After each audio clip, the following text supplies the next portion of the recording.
I went up the Eagle Tower, and later, I only learned it as Eagle Tower later. I didn't know the name of the tower. When I got to the top of it, there were 8 kind of nobular-looking things aiming 8 different directions, north, south, east, and west, and in between. And I kind of looked at them, and they were in these notches like where you could fire arrows out from. And I was standing looking out over the island of Anglesey. Standing there when all of a sudden, in this vision, I was shot up into the heavens and looking down on the earth like you would look at a satellite picture. You see it every time you see the weather. It looked somewhat similar, and I had supernatural vision. I looked down and I saw a massive military movement coming out of the Icelandic waters up above Iceland. I couldn't believe my eyes in what I saw. I saw this massive military movement coming out of this area up in here. It came down in the Atlantic, down between the United States and Europe. It was marine and air, as you can see the airplanes. This was my first confirmation in the sense from General Walker. General Walker has given me many confirmations. This was my first picture of actually that they had drawn this assault taking place. It shows also the movement coming out of Europe across to take these countries, and NATO command center is right in here. So you're looking at some very, very serious fronts that Russia has been building and has. This massive military movement coming down between the United States and Europe just troubled me as I'm watching it. So then I looked off across at the United States wondering, well, if they're doing that across the Atlantic, what are they doing on the United States? That's too big to just be a maneuver. And I looked down, and as I looked across at the United States, I first saw the eastern seaboard of the Atlantic seaboard, and I looked and I saw these submarines look like they were parked right along our beaches, all the way along the East Coast. And what I mean by along the beaches is where the sands, if you fly and look down in the ocean at the clear water of the ocean, you will see the point where the beaches begin, the white sands begin to turn, and it gets darker, and you can see the edge of the beach, so to speak, or the sand that's washed back into the sea. They were parked with their hulls right at the point of where that sand was beginning to discolor and the floor of the ocean was coming through. And I couldn't believe my eyes. I mean, they were all along there. And so I looked, because at that time we lived in Portland, Oregon. So I looked off across toward Portland, Oregon. And I saw these submarines along the Pacific coast. And I began to look all the way down as I looked down in towards San Diego. There they were along our coast. And as I was looking down towards San Diego, all of a sudden I saw motion all across the United States, and these radio towers, it's like they were coming out of the ground and going up into the air, and then they were dotting their lines out like they were broadcasting. And I was made to know that they were sounding the alarm. But as they began to sound the alarm, all of a sudden the broadcasting signals went out and they sprinkled to the ground like dust. And I was made totally aware in the vision that the warning was not getting through. And I shouted in the heavens and I said, "Oh no, Lord, the warning isn't getting through. They won't even know what hit them." And as I said that, all of a sudden, the first missile fired out of a submarine, and it went up and it hit right over New York City.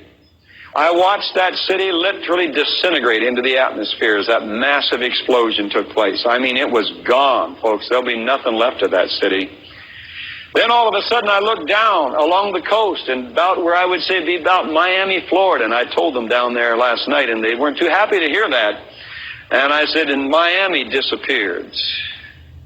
And then all of a sudden, because I was seeing this happen here, I looked away then. So I don't know if there were more explosions took place between those two as far as the coastal area. I didn't see it. My concern was over toward Oregon again because my family was in Portland at that time. As I was looking over toward Portland, I saw another explosion. It looked like it was in the area of Seattle, Bellevue. That area went up, just like New York and Miami. Then all of a sudden I looked down, and here's another one going off, and it looked like the San Francisco area. Then down about Los Angeles, just about to Los Angeles, and then San Diego. I saw those 5 nuclear-looking explosions. And I tell you, they literally devastated everything. Whatever was in their path, it went into the heavens. In the Russian invasion vision, I saw that massive military. I saw them hitting in on the nation and hitting our coasts and pounding them. And then all of a sudden I was back down on the Eagle Tower looking at a leftward way down into the village, automatic, because that's the position I was looking at, standing in the heavens.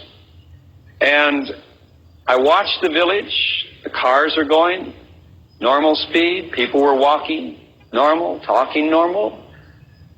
And I thought, and I don't know how long I stood there and watched, thinking, well, are the alarms going to go off at any minute? If this is happening in the United States, they gotta know it. They've got to sound the alarms. If there's that kind of a military going down across the Atlantic now, there's got to be some alarms set off. No alarm went off. So I began to settle in on that understanding, and so I uttered these words.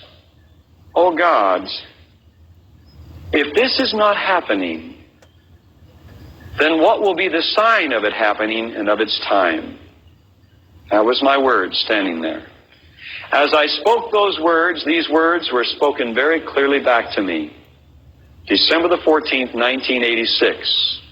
When Russia opens her gates and lets the masses go, the free world will occupy themselves with transporting, housing, and caring for the masses, will begin to let their weapons down and will cry peace and safety, and that's when it will happen. Well, my compadres,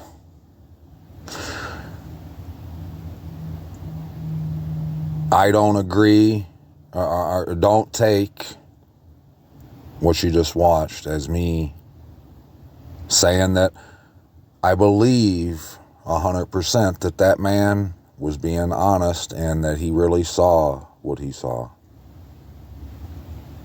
But just like all things, there's something so huge to glean from it that I'm going to attempt to convey to you tonight.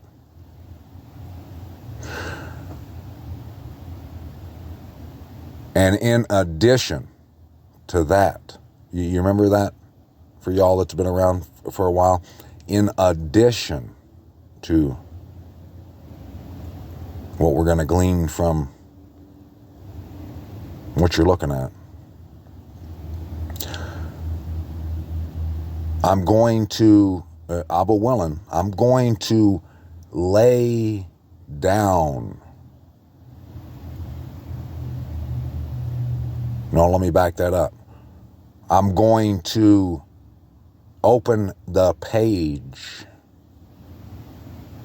to the word of Abba Yahuwah, the Most High, that's going to prove to anyone who really wants to look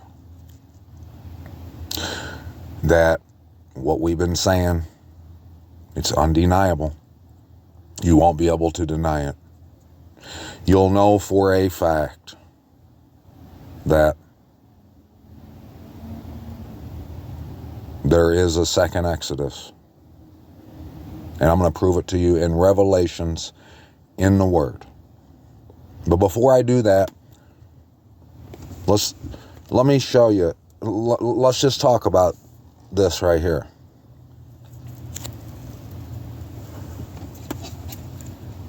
And like I said, I'm not saying that this is true.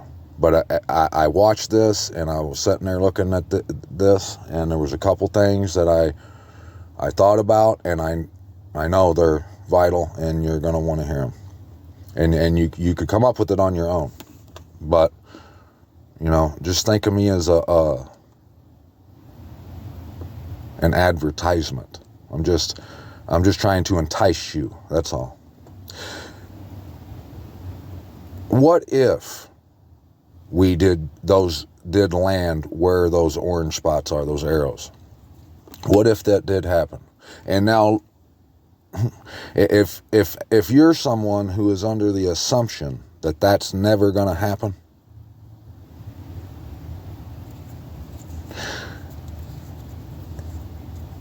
I'm not sorry to tell you, but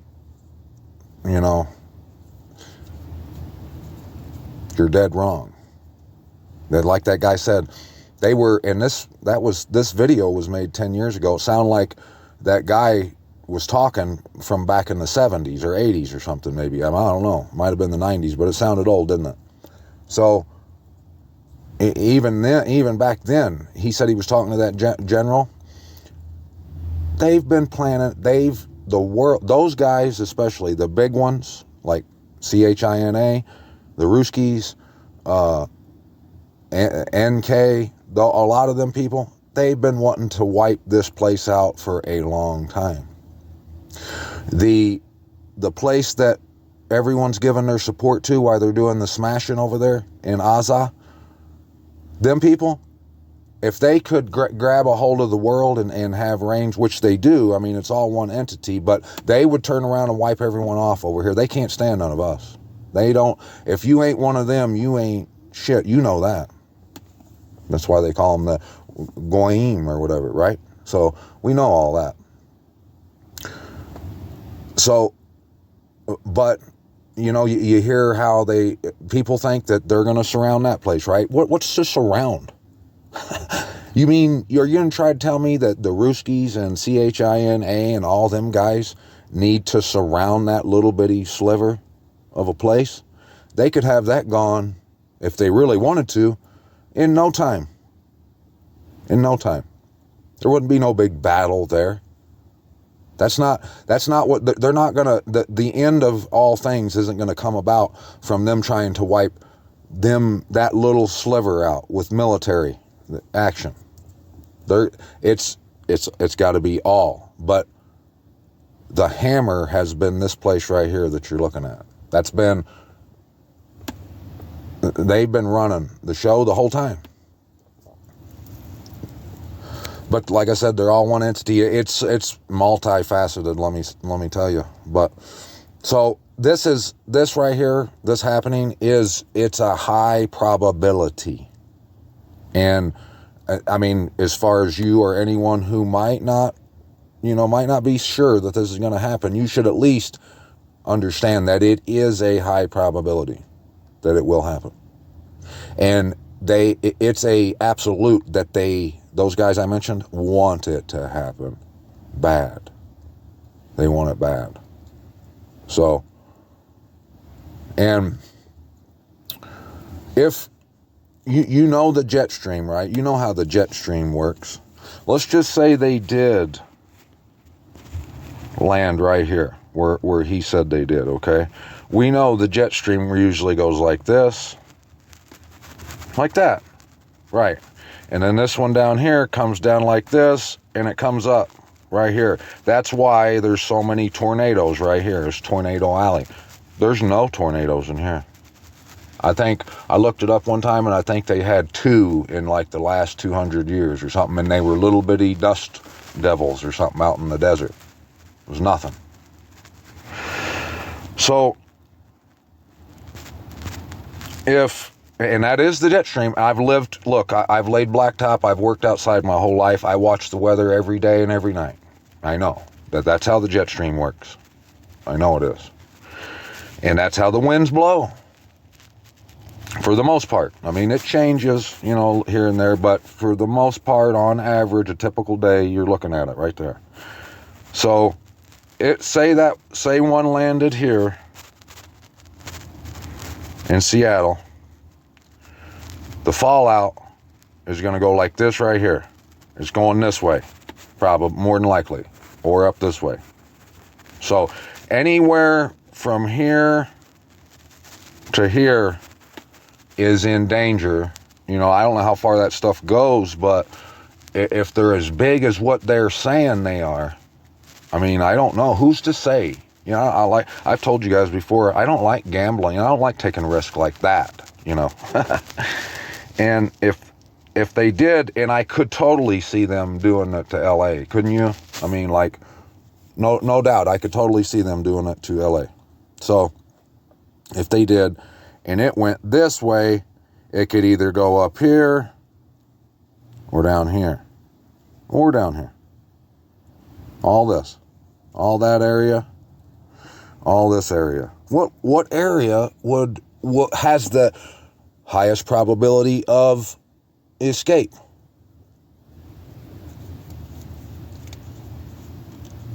You should see it, right? Yeah. But that's just a thought. You know what I'm saying? That's just, it's really neither here nor there, but I mean, it's something to think about. But notice how he's talked about these towers right here. These towers.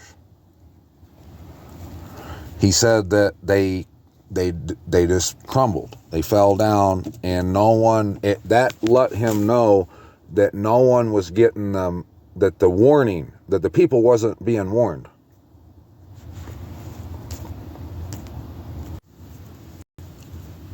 That the people, he said that the people wasn't being warned, and he freaked out. And then at the end, he said he was looking down at the village, and there was, that the people were just carrying on, right? And let's just pretend, humor me for a minute. Let's just say that his vision is real, like he did really get that vision. And I know I've seen a lot of people saying they've got pretty much the same kind of vision. And I'm going to tell you something that I've seen myself, but here in just a minute. But just humor me, if this does happen, he saw that vision and he saw everyone just no warning getting out, and that's to happen here pretty soon. Has there been a warning? Have you been warned about this? You think there's been warnings coming? Do you think the Most High hasn't rised up early and came to us, sent his prophet, sent his warnings to us that this was going to happen? So if that vision is real, what did that mean? What was the Most High trying to tell him if this was true, if he did see this vision? And I could totally see it being true, totally.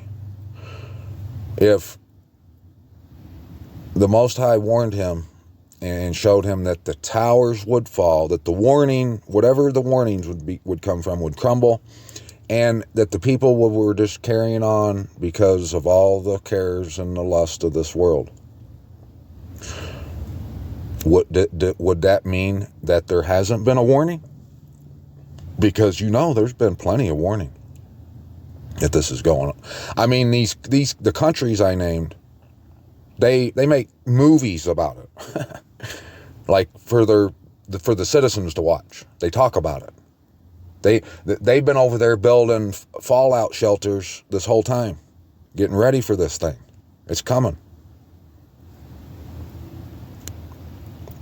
And there's all kinds of reasons. Let me tell you one thing. I really didn't want to say it, but I mean, most people ain't going to watch this. I didn't want to exploit the place for in a certain way, but I've thought about it today after today, and I don't think that it would be. I don't think that, because I mean, who's going to listen to this anyways, So, but I've been all over the country, and and there's some bad towns. Pretty much every state's got some bad cities, wouldn't you say, where you wouldn't want to be driving through a certain part of it in the middle of the night, with the doors unlocked, that kind of place. They're all over, aren't they? I mean, we could go through probably every city. But I told you here a while back about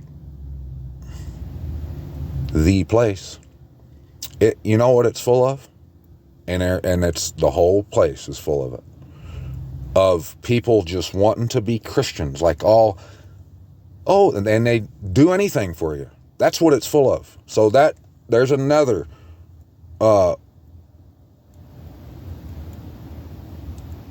piece of information that you can use. Put it in your tool belt. Remember that if all hell does break loose and you're in Birmingham, or you're in Atlanta, or Charlotte, or Chicago, or the cities, or LA, or Houston, or Orlando, or anywhere out in there. Maybe you're in Chattanooga, Tennessee, and you've got them all around you. There's cities all around you where you wouldn't want to be going through there in a apocalyptic atmosphere. You wouldn't want to. I know I wouldn't want to, especially if I got children. You know what I mean? And this is how it is. If I was in one of them towns and I saw this coming, I would be thinking of a route to take, the easiest route to get through out into the country, whatever. You know, I'm sure everybody's got their own ideas, you know, but you know, you wouldn't have to worry about that in the place. No, you'd probably be given a house or something. I'm not even kidding you. It's like that. I mean, the whole state is quote unquote Christians. And I'm not saying, you know, don't get it twisted. I'm just saying that's the type of people that you would have to deal with, not gangsta. Keep it gangsta, dog. It's not like that. You ain't gotta. You can rule that completely out of the equation, and it ain't gonna. It wouldn't come here. I mean, it would. All that. I'm not saying it's perfect, but I'm saying, well, which it is. It's been whirled up perfect. But I'm not saying that 100% of the population is. It would be dealing with that. But I'd say about 90%. I mean, that's good. That's pretty good odds, aren't they? Because I know Illinois, man, that'd be a scary place to be if all that stuff was happening. So there's two reasons right there. If you're familiar at all with the jet stream, with the weather of this country, you'll know that you will agree that the jet stream typically goes like this right here. And this one comes down like this, or like down in here.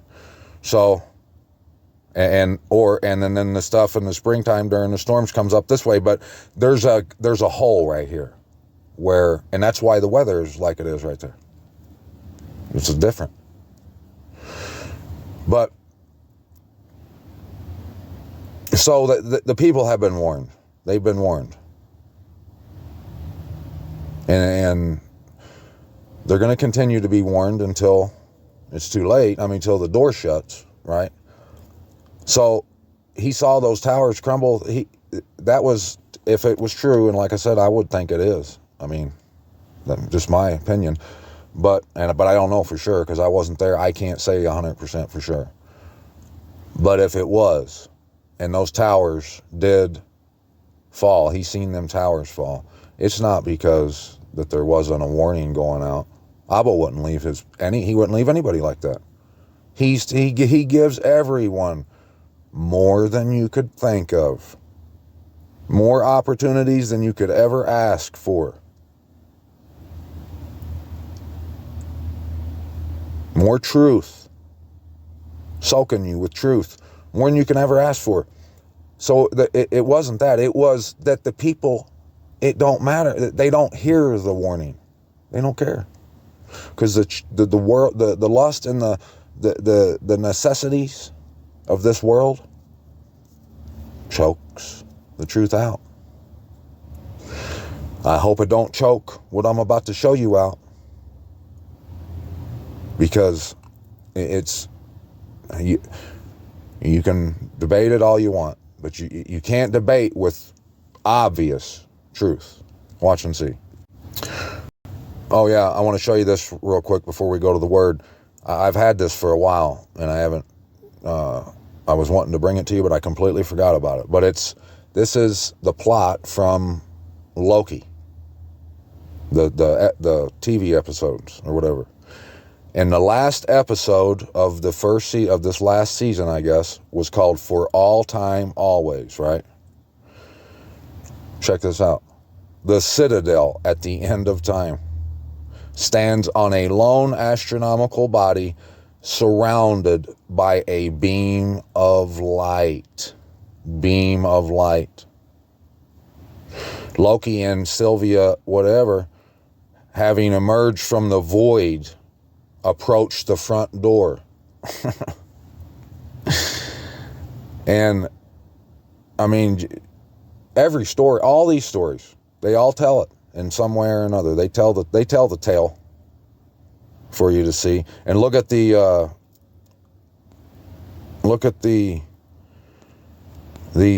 items. I really want to read it all to you, but it's not that important. But I mean, it's just more proof that, like, look at the items: Leviathan, time sticks, time doors,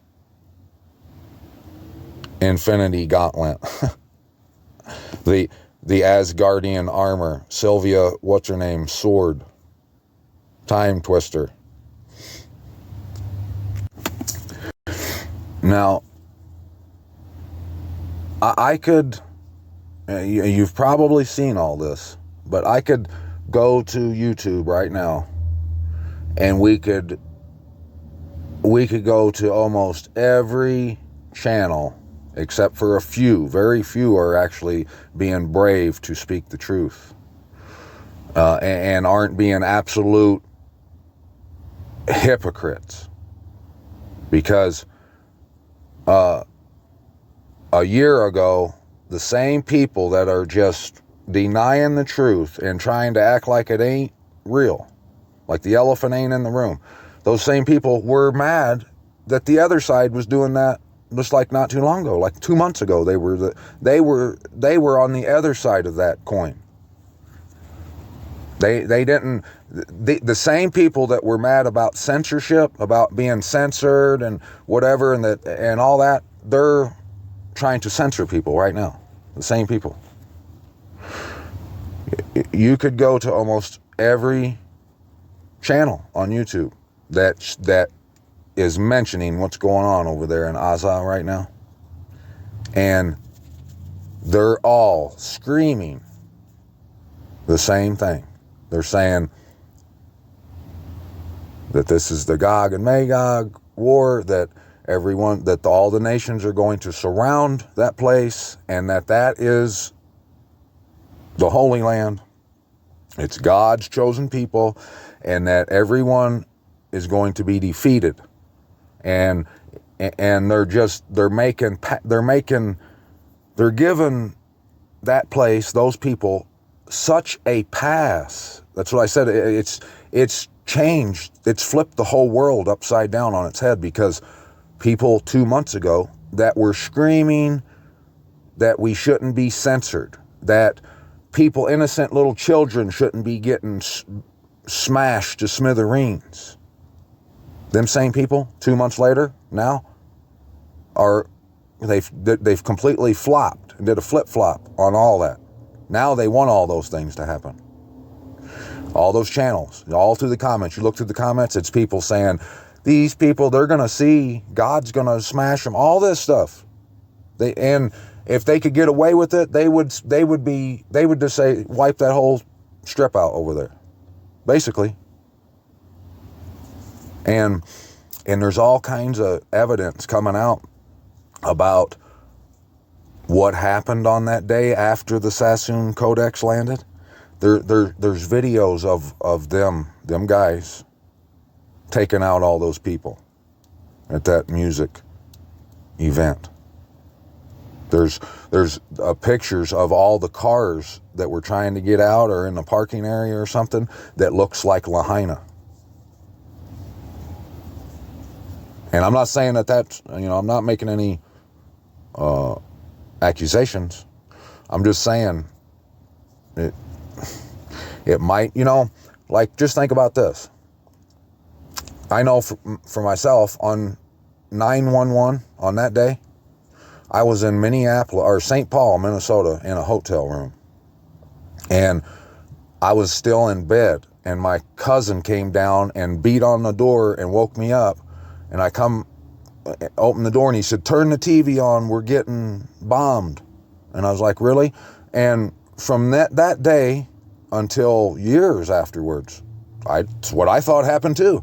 Whatever they were saying on that news, that's what I thought happened. And I was mad as can be, like I was just like everybody else. But now, if you ask me right now, here in 2023, what happened, it will be a complete flip-flop on that. Because it's just common sense. Anyone that's done any looking at that at all, they should know what happened. And it ain't what they told us is what happened. So,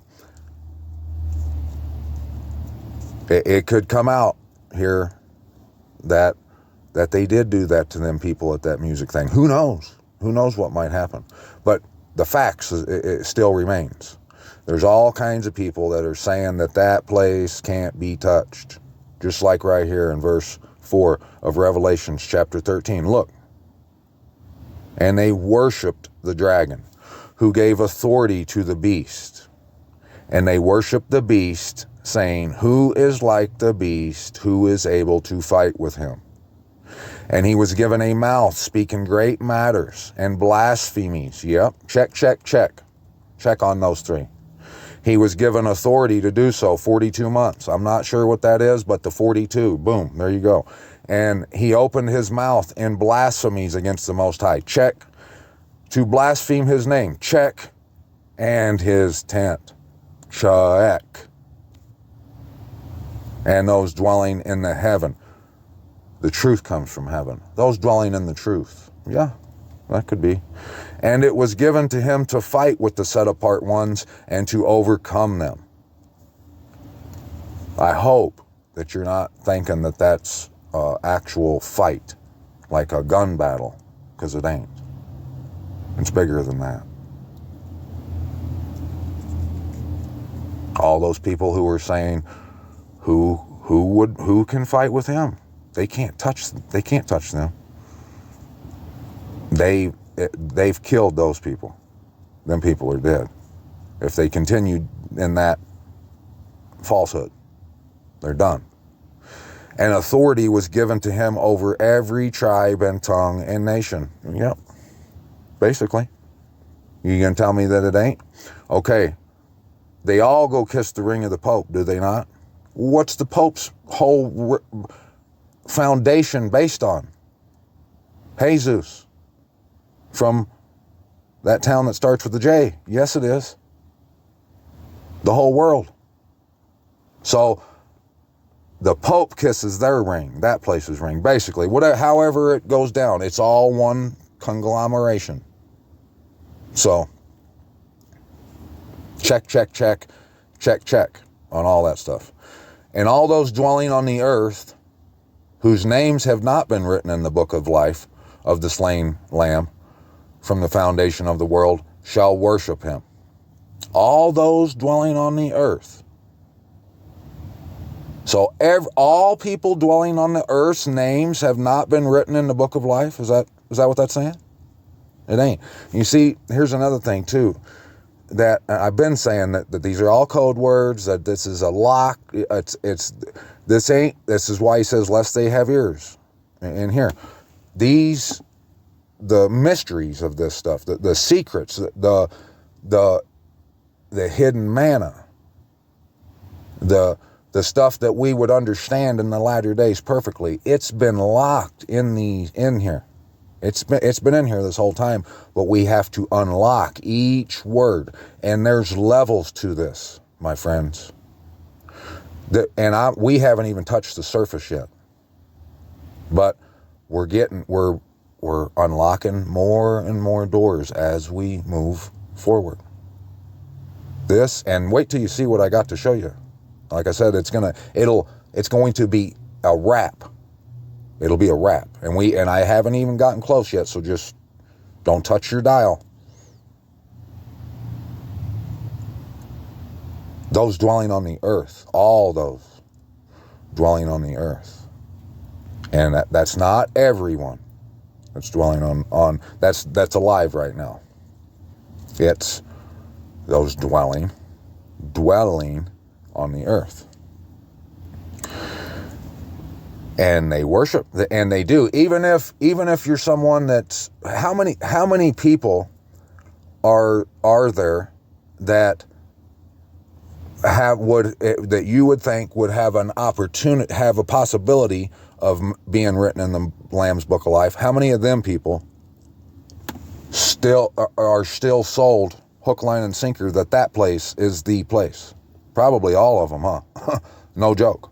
Probably all. So there's a lot of people worshiping that place. Yes, they are.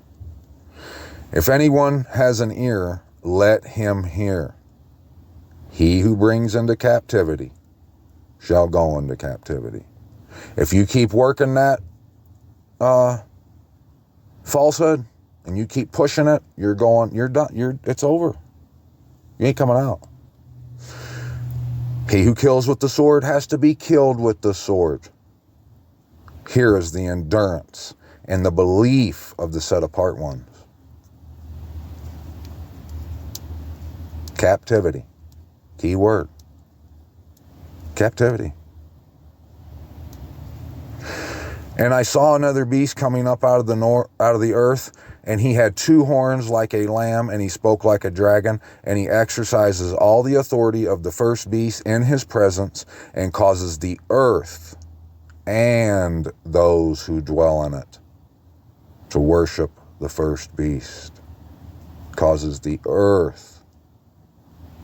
And most people are going to say, nah, that's just like, what they're saying basically is that the Most High and whoever wrote this and inspired to write it really didn't. They must have been illiterate or something, is what they're thinking. They're thinking that they didn't know what they were talking about. That he didn't make a clear distinction right there and let you know that the earth will worship him and those dwelling on the earth. The earth, they caused the earth to worship the beast. Yes. With monuments and names and words spelling and lies, the television screen, TV, radio, all that stuff. Whose deadly wound was healed. 1948. Can't get no clearer than that, my friends. And he does great signs, so that he even makes fire come down from the heaven on the earth before men. See, and remember, Messiah said, they ain't going to get a sign. They're not getting this. If people keep waiting to see something pop and flash in the sky, you're never going to see it. You're not going to see that. You're not going to see a sign except for the sign of Jonah.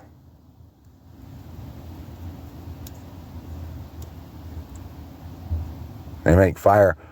The fire either burns up the lies or it can burn up the truth. The same with water. That's what I'm saying. There's levels to this. The water means truth, but there's different ways that you have to look at it every single time. And it's, like I said, we ain't even scratched the surface yet. And he leads astray those dwelling on the earth because of those signs which he was given to do before the beast. So, okay, let's think about this. He does great signs so that he even makes fire come down from the heaven. Okay, so he made fire come down from the heaven onto earth was his sign. And it says he leads astray those dwelling on the earth because of those signs. Okay, so is your debate that because someone makes rockets or missiles or fireballs, asteroids, fake alien invasion, whatever, he leads the people astray with all that? Is that what you're saying? Or would it be to burn up the truth, to wipe out the landmarks and monuments, what's it saying, the word, land post or whatever, but like letting you know what's there.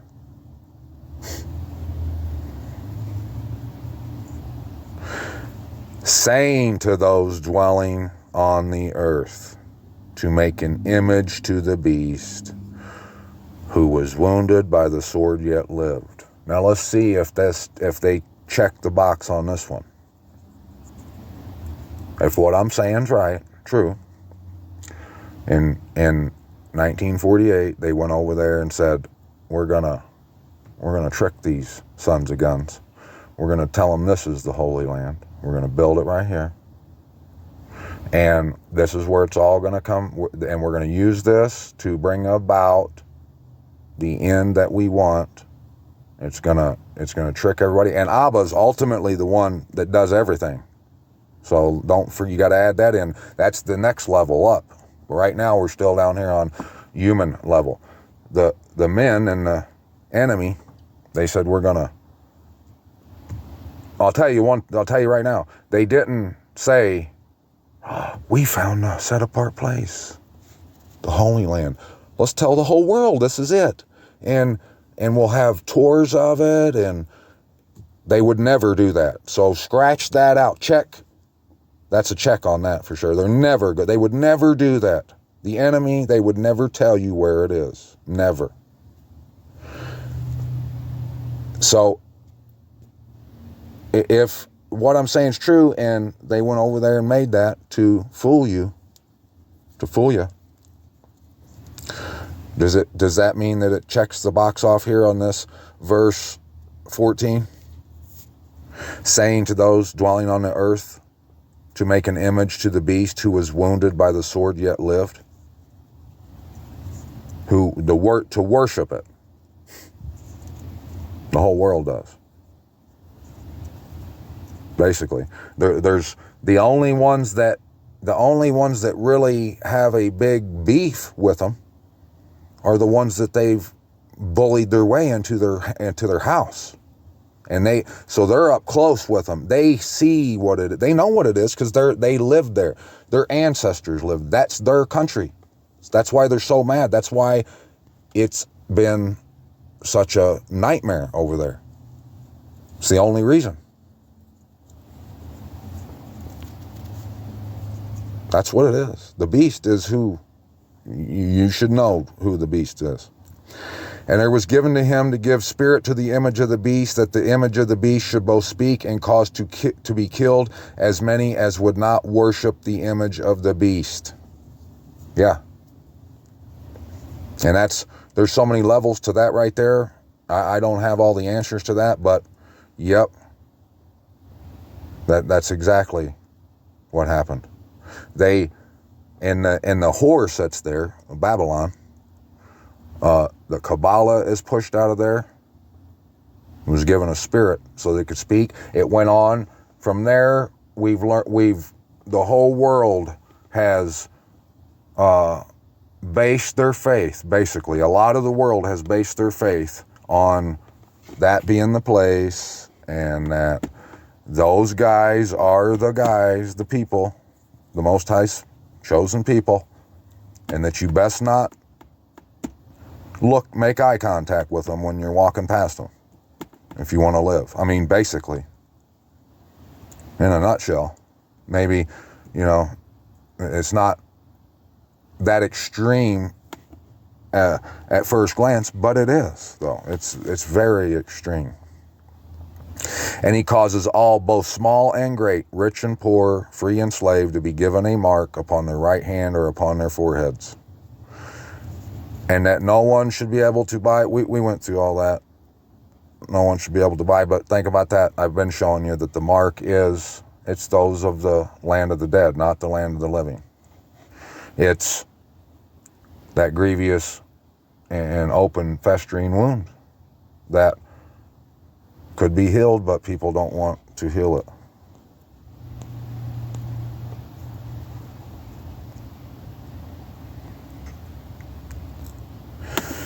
Now,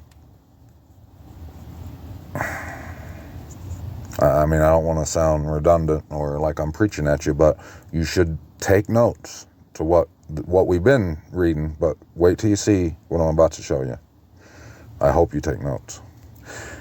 And one of the 7 messengers who had the 7 bowls came and spoke with me, saying to me, "Come, I shall show you the judgment of the great whore, sitting on many waters, with whom the sovereigns of the earth committed whoring. The religions.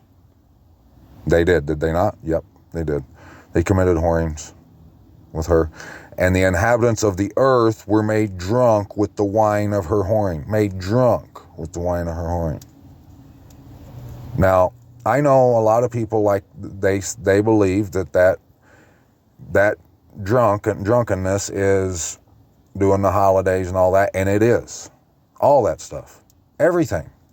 But it's all, it doesn't stop there. All of the drunkenness doesn't just stop at the holidays and the names. Though that is part of it, but there's more to it than that. Have you ever been drunk and tried to find your way home and you just couldn't find your way home? I mean, those who are drunk, it doesn't just mean that they're drunk about some things. They're drunk on most things. They don't know where they don't think about their home. They don't think about returning. They don't think about what the Most High's done before in the past, about the wonders he's made and done, and all the people in the Bible that have done all this stuff before. They don't think about their home being hidden and returning to their home. They don't think about none of that. They're made drunk. And he carried me away in the spirit into the wilderness. And I saw a woman sitting on a scarlet beast covered with names of blasphemy, having 7 heads and 10 horns. And the woman was dressed in purple and scarlet and adorned with gold and precious stones and pearls, holding in her hand a golden cup filled with abominations and the filthiness of her whoring. Now, if anybody has read the word enough, especially Revelations and other places, you know that is the description of the city. Minus the abominations and filthiness, which it was at one time. But when it's saying purple, scarlet, gold, precious stones, all that kind of stuff, it's talking about the set apart place, the city. But this one here had a golden cup filled with abominations and the filthiness of her whoring. And upon her forehead a name written, a secret, Babel the Great, the mother of whores and of the abominations of the earth. And I saw the woman drunk with the blood of the set apart ones, and with the blood of the witnesses of Yahusha. And having seen her, I greatly marveled. And the messenger said to me, why did you marvel? Let me explain to you the secret of the woman and of the beast she rides, which has the 7 heads and the 10 horns. The beast that you saw was and is not, and is about to come up out of the pit of the deep, and goes to destruction. And those dwelling on the earth, whose names are not written in the book of life from the foundation of the world, shall marvel when they see the beast that was and is not, and yet is. It should make perfect sense to you. But here's the best part right here. Here is the mind having wisdom. If you got wisdom, you'll grab a hold of what this says. And if you can't grab a hold, if you don't acknowledge that this is the truth, you ain't wise. You ain't got wisdom when it comes to this. The 7 heads are 7 mountains on which the woman sits. On which the woman sits. End quote. That was a quote. See the quotation there? And then the next one on verse 10. So that was one quote right there. Verse 9. One quote. And there are 7 sovereigns. 5 haven't fallen, and 1 is, and the other has not yet come. And when he comes, he has to remain a little while. And the beast that was, and is not, is himself also the 8th. Remember I said sovereigns are religions. Kabbalah, a religion. And that whole place, it is a religion, basically. It's not a people. It's not. And is of the 7, and goes to destruction. And the 10 horns which you saw are 10 sovereigns who have not yet received a reign, but receive authority as sovereigns with the beast for 1 hour. They have one mind, and they shall give their power and authority to the beast. They shall fight with the Lamb, and the Lamb shall overcome them. For he is the master of masters and sovereign of sovereigns, and those with him are called and chosen and trustworthy. And he said to me, the waters which you saw, where the whore sits, are peoples and crowds and nations and tongues. Okay, so right here it says that the waters which you saw, where the whore sits, right there. And there's another place, let me see right here. I think it's,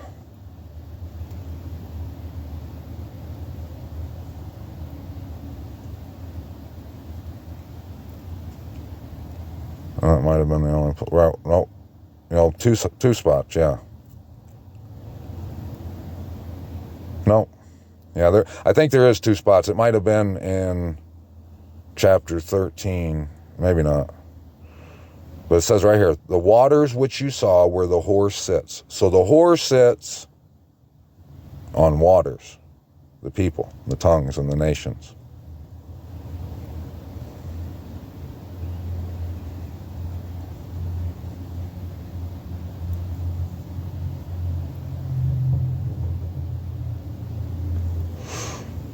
But right here in verse 9 it says, the 7 heads are the 7 mountains on which the woman sits. So which is it? Does she sit on mountains or does she sit on the waters? Why did he call her a whore down there, but a woman right here? What are the 7 mountains? Ring a bell?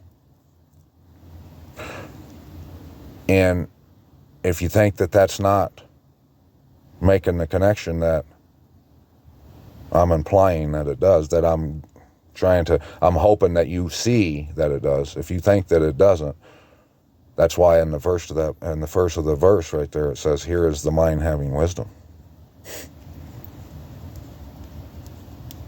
Most people just, they won't agree with it because they don't like it. That's what it is. I mean, we can argue and we can debate. Like I told you, my ear's yours. I'll talk and we can talk about it. But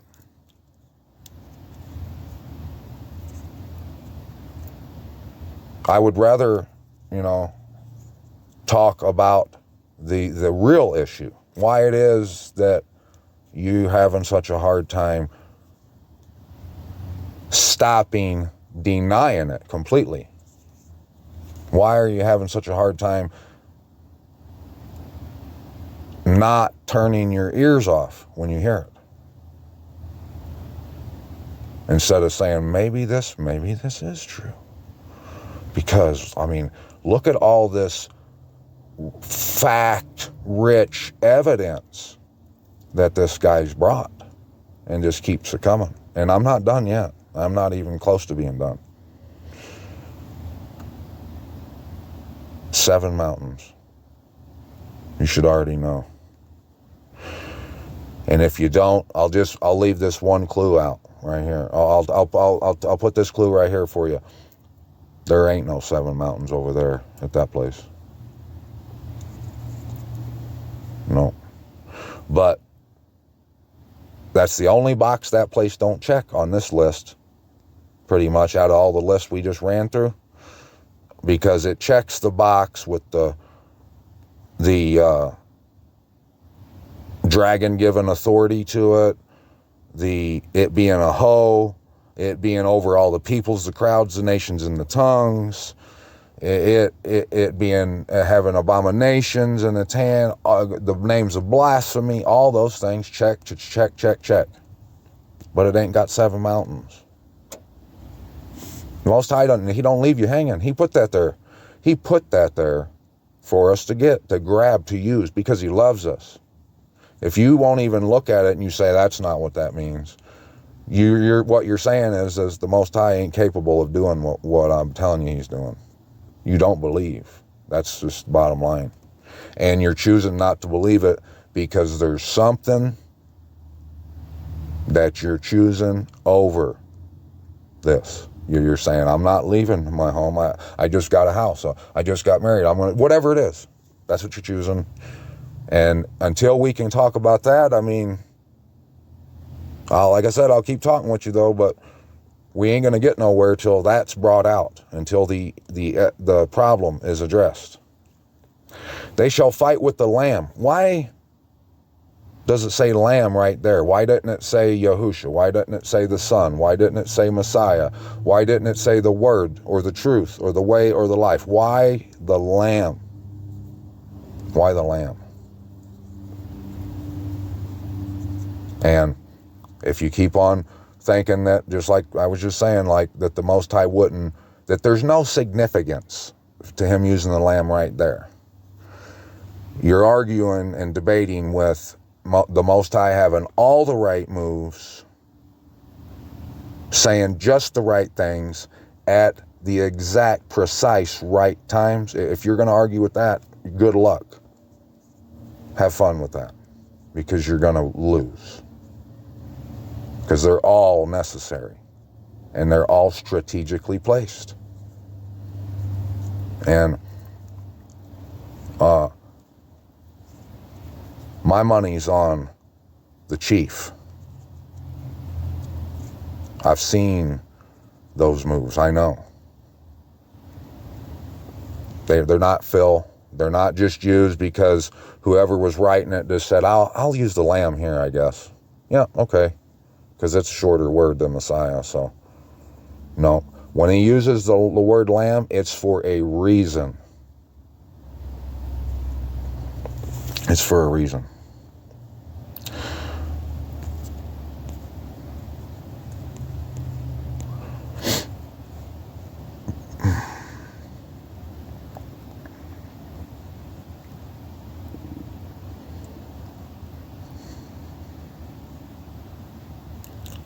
We'll get all this context, but I want to get down here, try to get this out to you as quick as possible, because I don't want you to touch that dial. You know, I'm trying to keep you here because I know this makes a lot of people butt hurt. But that's the splitting of two ways, the separation of the wheat and the chaff. Yep. So where is it at?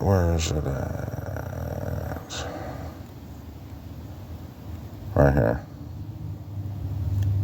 Verse 22, chapter 21. And I saw no dwelling place in it, for Yahuwah El Shaddai is its dwelling place, and the Lamb. No, that's not it. No, right here, duh. Verse 23, my bad. And the city had no need of the sun nor of the moon to shine in it, for the esteem of the Most High lightened it, and the Lamb is its lamp. The Lamb is its lamp. Okay. We know that the Messiah, he's the Son. We know he's the truth, the way, the life, and the Lamb. We know that, right? So I don't rule out. I know exactly who it's talking about, right? So I know it's the Word, and I know the Word is the truth, and I know it's the way, and I know that it's the only way to life. I know that. But what's the Lamb? What's the Lamb?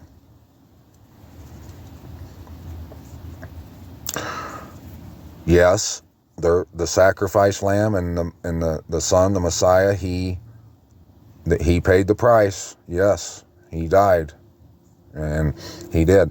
But he also said to pick up my stake and follow after me. And he said perfectly clear that anyone who doesn't isn't fit for the reign. That means their name isn't in the book of life. It's not. If you don't pick up your stake, it's not in that book. Your name is not in the book of life. And if you think that there's no significance in him using the word lamb right here when he does, it's the same destination for you if you think that. The lamb represents Passover.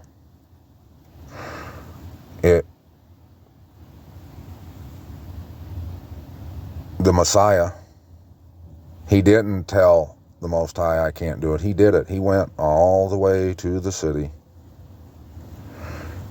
and he gave his life for the cause.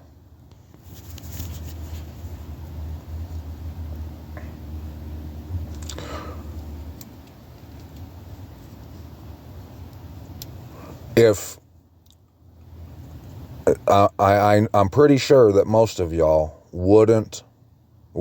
I'm pretty sure most of y'all would agree with me that if anyone in Egypt, when Moses and them came out of Egypt and was heading towards the promised land, I'm pretty sure that all of y'all will agree with me when I say that if any one of the people, of the Most High's people, would have said, I'm not coming with Moses, that's not real, that's not happening.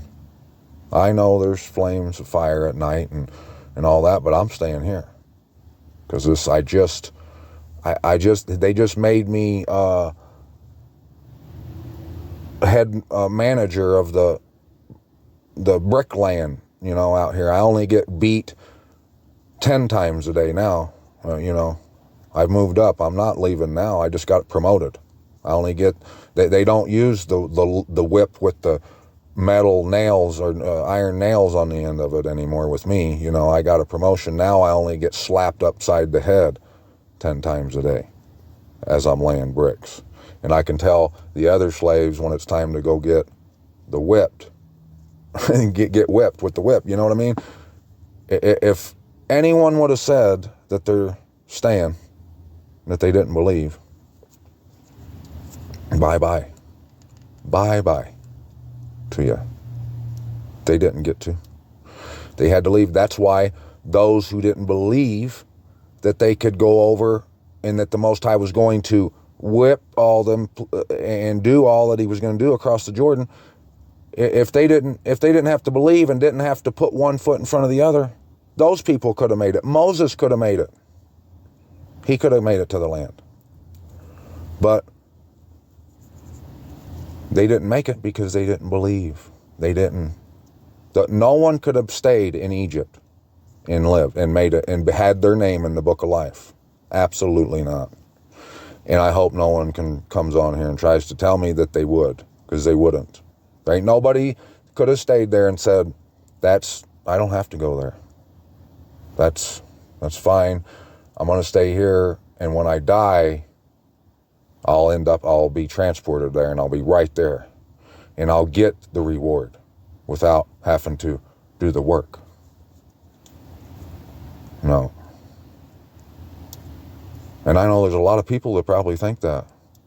They probably wouldn't agree with that analogy with someone being able to stay in Egypt, but they'll say they get to. They're the exception, Why? Because, they say their prayers every night. They keep Shabbat. They wear tzitzits. They ain't shaved their beard. They never committed adultery. They don't smoke cigarettes. Whatever. I mean, I'm sure that's it. It wouldn't come out their mouth like that. No, what they would tell you is, I've accepted the Messiah as my Savior, and he's forgiven me of my sins. And so now, that's why I get to stay here. That's what they'd say. But the Messiah said, if you don't pick up your stake and follow after me, you're not fit. You're not fit. And what did Messiah do in that lamb's journey? The unblemished lamb went to Passover and showed us all. Look at all he showed us in the Passover journey and completing it. Look what he showed us. Everything he showed us to do. And you can't take physically going there and giving your life for the cause. You can't remove that. That's part of it. But it's all part of it. Eating the bread, the miracle, everything he said, the way he mourned for Sion, the way he mourned for the people not having ears or eyes, and all that he did. And he went there. When they were going, Peter backed out. That guy who was clothed with the righteous, with the white robe, he fled naked. Everybody skedaddled. But he went all the way to the city, because that's where the Passover lamb is supposed to be. Had. Talking about raising it up. And yeah, the Messiah, the Most High, he probably has forgive you for your sins. I mean, I don't know your own situation, but if you've asked him for forgiveness, he has. He told us he will. But if you're choosing Chattanooga, Tennessee over your Conley home, that rules you out, because you ain't picking up your steak. You ain't following the Lamb. You ain't giving even a thought. You ain't lamented or mourned for your Conley home. But you want to be you want to be some of the children. You want to end up there someday and reap that reward. But you're not willing to do the work for it right now. So, even like if you were the Most High, and you said, and you went through all the trouble you did to get his children to the place he picked out for him, flowing with milk and honey, the splendor of all the lands, where he said he'd set his throne and dwell with us. If you did that, and then in the end you said, when the 430 years is ended, when the 70 years is ended for Sore, and she starts singing the song of the whore, all that stuff, when that's ended, anyone alive at that time, when the punishment, the banning from that place, it has ended, my children can return, and they can come home.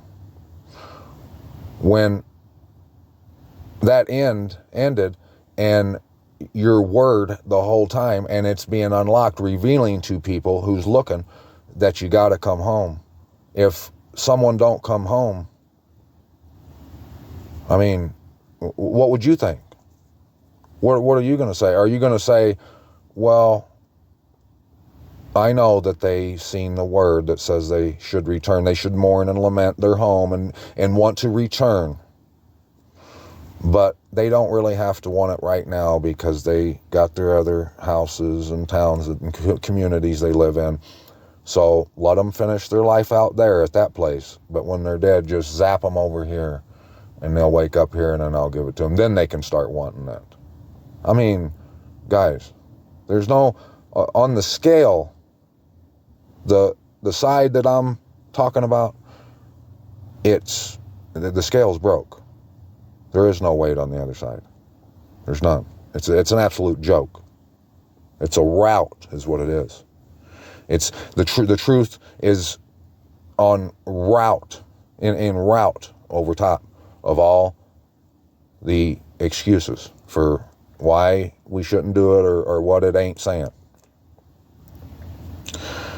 The Lamb is its lamp, the city's lamp.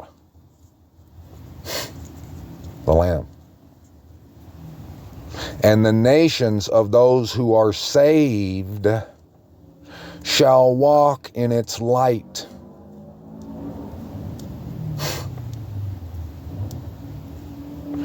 And its gates shall not be shut at all by day, for night shall not be there. But they need light for the coming off of the Lamb and the... No. Now, let's get this whole... actually, let me go back right here. Let's read chapter 19. And the levels, like I've been saying, the way this is leveled, like once you realize that it's saying those who dwell on the earth, once you realize that it's not talking about everyone that's just alive on the earth, it means that those who choose the earth, those who choose what the world has told us is the way things are. And they don't choose their dwelling place. They're not dwelling in the heavens, in the truth. They're dwelling on earth. When you start realizing things like that, that's a key to opening up more scripture, and you just keep going. And the more you learn, the more you get to go. You can just keep moving forward.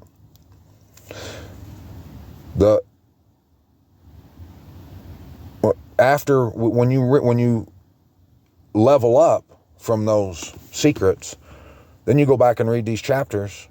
It's the living word. Then it opens up in a whole new way for you. Now you start to see things that you didn't see before, and they're obvious truths.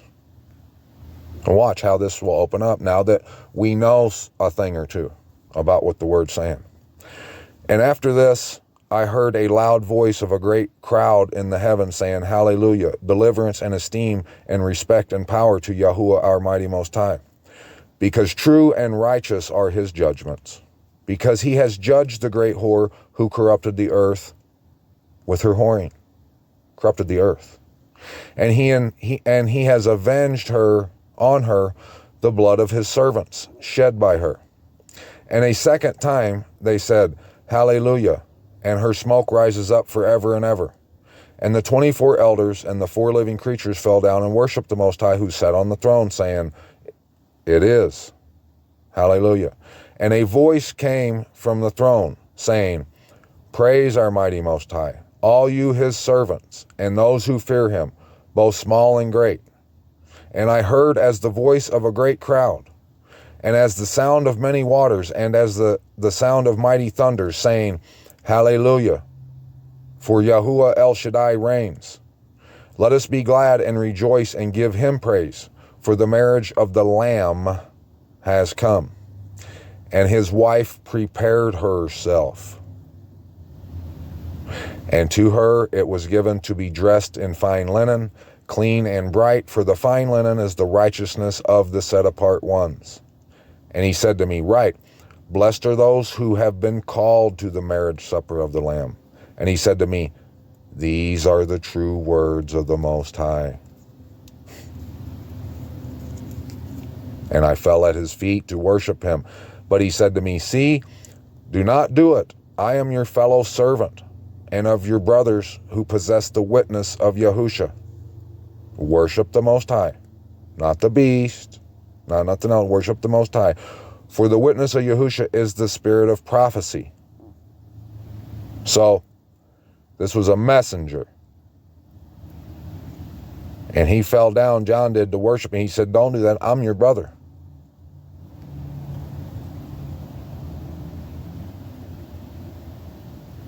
I'm your fellow servant of your brothers. And I saw the heaven open, and there was a white horse, and he who sat on him was called trustworthy and true, and in righteousness he judges and fights. And his eyes were as a flame of fire, and on his head were many crowns, having a name that had been written, which no one had perceived except himself. And having been dressed in a robe dipped in blood, and his name is called the Word of the Most High, Yahuwah. And the armies in the heavens, dressed in fine linen, white and clean, followed him on white horses. And out of his mouth goes a sharp sword, and that with it he should smite the nations, and he shall shepherd them with a rod of iron. And he treads the winepresses of the fierceness and wrath of El Shaddai. And on his robe and on his thigh he has a name written, Sovereign of Sovereigns and Master of Masters. Okay. I've been saying the sovereigns are religions. It's the same as a master because it's who they follow. They're Catholic. They're not going against what the Pope says. They're Muslim. They're not going to say nothing about you know who and about Mecca and that. I mean, that's their sovereign. That's their master. Who's our master? The truth. The word of the Most High. The Lamb. Passover.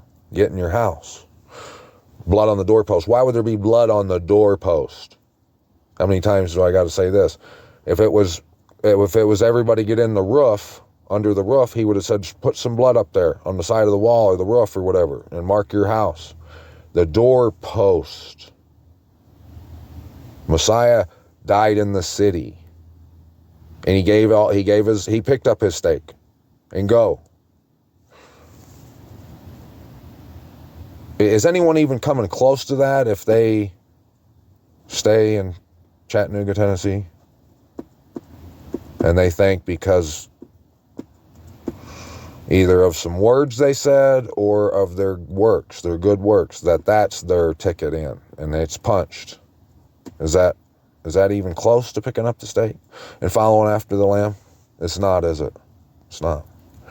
And I saw one messenger standing in the sun, and he cried with a loud voice, saying to all the birds that fly in mid-heaven, come and gather together for the supper of the great, mighty Most High, to eat the flesh of sovereigns and the flesh of commanders, the flesh of strong ones, the flesh of horses and those who sit on them, the flesh of all the people, free and slave, both small and great.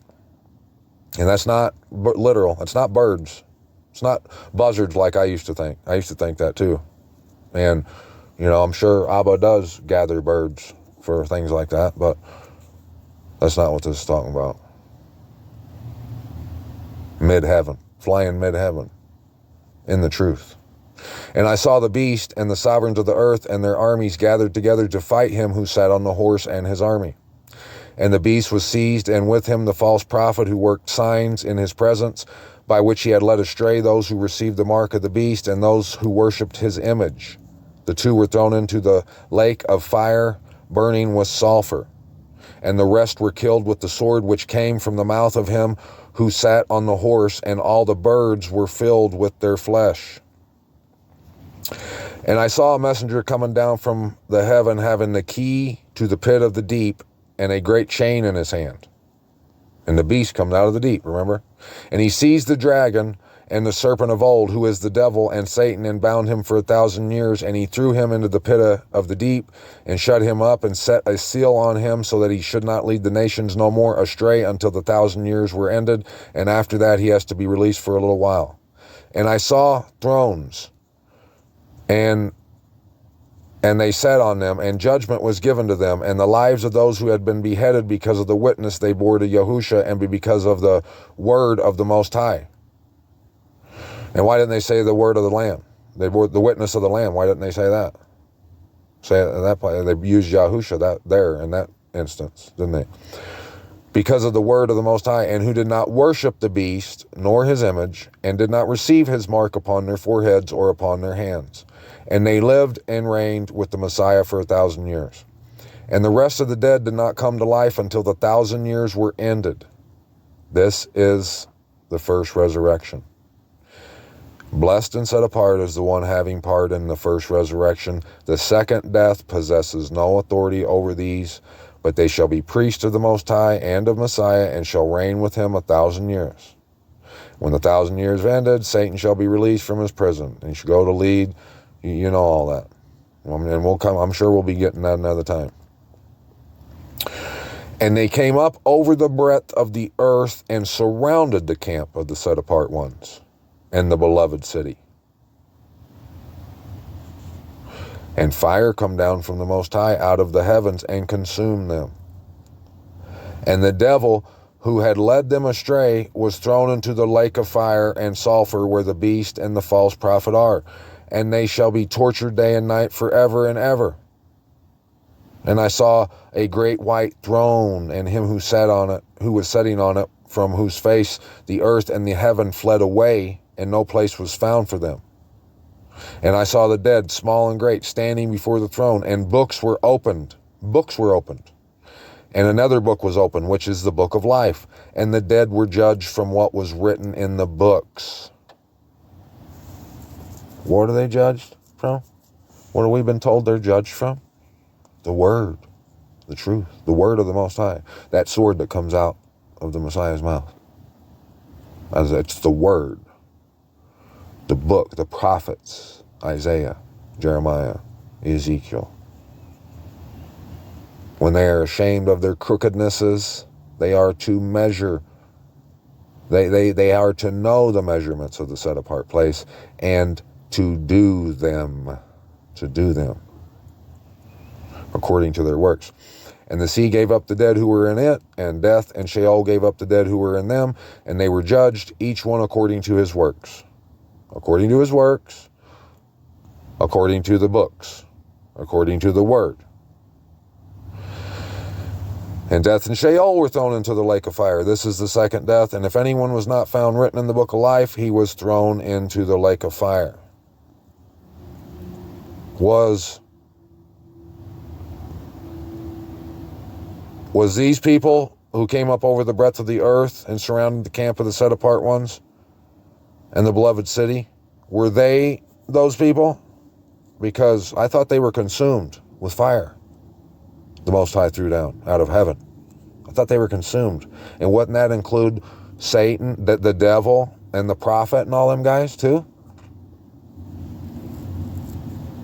Because, I mean, according to that, this is how people who are never read the Bible, when they see things like this, they say, well, see, it contradicts itself right there. At first, in verse 9, it says that the Most High consumed them with fire, but down here they're still getting thrown into the lake of fire after judgment. Which is it? That's why you have to love it, love the Word, and start unlocking these different levels so you can see the fire that come down from heaven that's judging everyone right now. It is, and it's the Word, it's the truth. And it is consuming the people who dwell on the earth because they choose Chattanooga, Tennessee.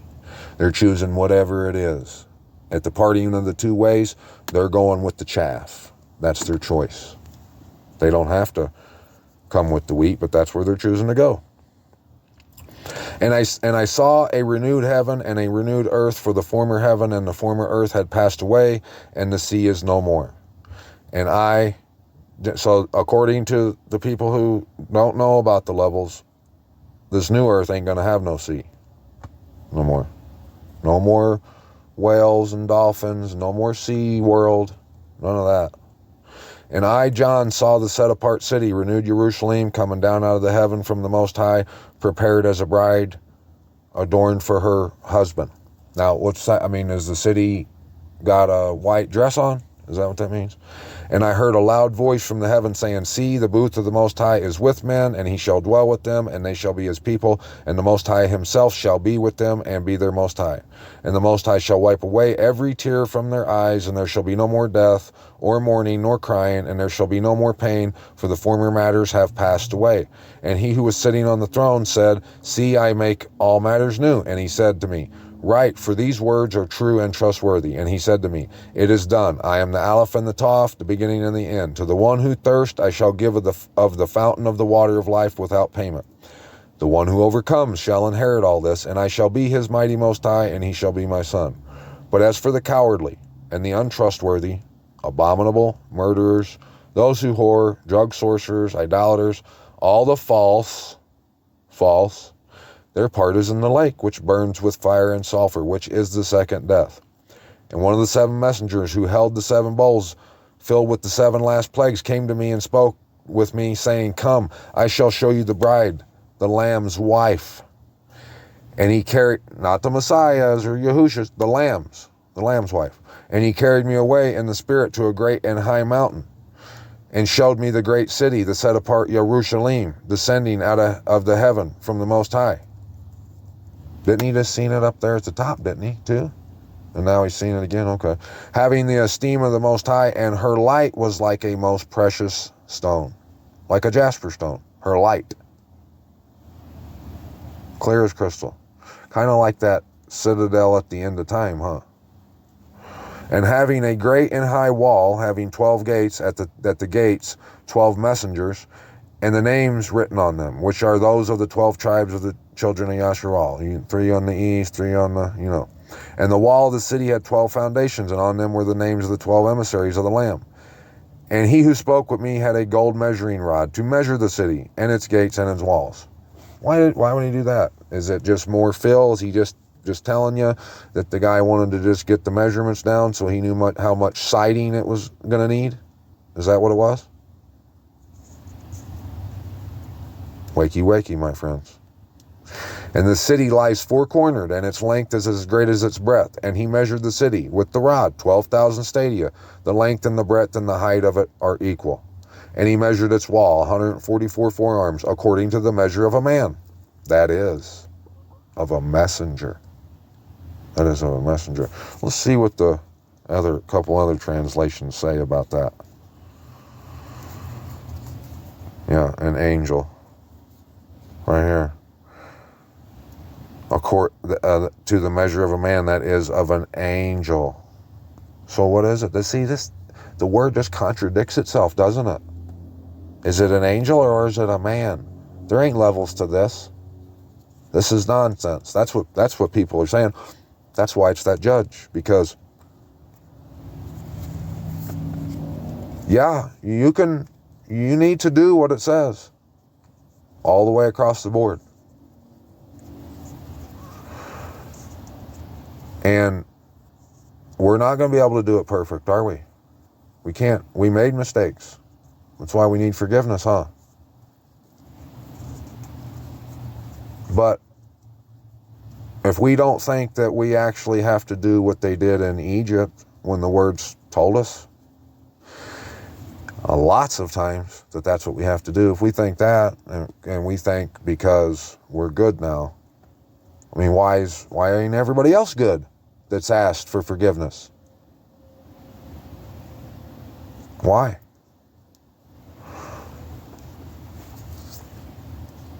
Why would he say that Jacob's sin is covered in returning? And return to where? Just to him? Just to him, that's it? All you got to do is return to him, but not think about your comely home? You can forget his set-apart mountain, but not him? You don't have to think about all that he went through to get you to the set-apart place? And you think that because you've done whatever, that you don't have to go there now? And given all the warnings that we've gotten, that this place is about ready to get smashed to smithereens on all sides. I was going to tell you that I had a personal experience, a dream. Let me tell you about my dream. I had a long time ago, before any of this started with me, way before. Before I would have never, when I had this dream, if you would have asked me if I thought that the Ruskies and CHINA and them guys would come over here someday, and I would have said, you're absolutely nuts. They wouldn't stand a chance. I used to be one of them guys that'd say, there's a gun behind every blade of grass and stuff like that. I never would have dreamed it, ever.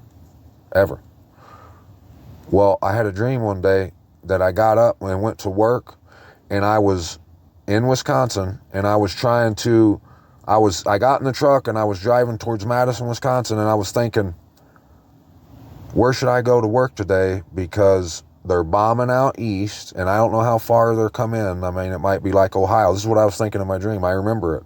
And I knew they were bombing out in Cali. And I was trying to think of a place in the middle somewhere, down in Illinois or something, that I could go to go make some money. And I woke up, and that dream's always stayed with me. I just couldn't understand. Like, when I woke up that day, I was like, man, what the heck? I couldn't believe it. And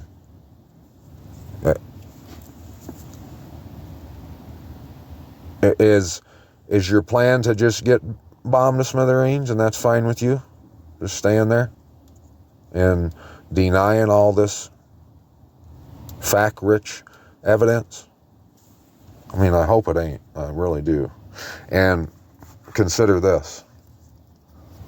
When do you think a reasonable time, I mean, if you had to guess, like, what time do you think the door would be shut? That the five foolish virgins will find themselves knocking on. What time do you think that would be? When the bombs are landing? Do you think that would be? That's probably right. I mean, that's a fair assumption, I would say. I would have to say that if the door on the ark got shut when the water got up to their chin, whatever it was, then they started to pound, like, or up to their knees or whatever, it was too late. The door had to be sealed. When it does begin to happen, and it will, and I'm not making no predictions on the date, but it will. It's coming. When it does, if your plan is to get in the car and step on the gas, then the door will be shut. And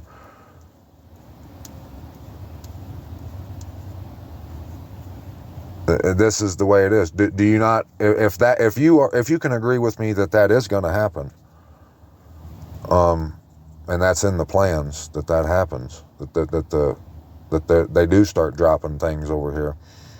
If you believe that, well, don't you think that the Most High would leave a rescue, a place where his children could go? I mean, otherwise, how would death never reach them, touch them? How would that be?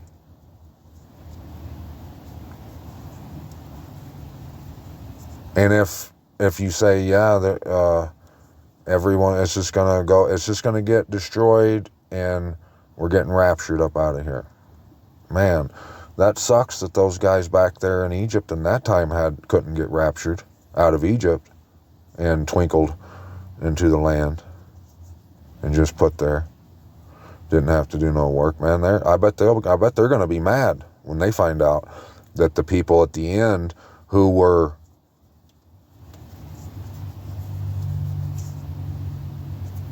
who in no way would have ever walked or drove or whatever to the set apart land, they get to live. I mean, the logic in all this is just, it's puzzling how people can't get this. And they keep trying to deny it. I don't understand it. And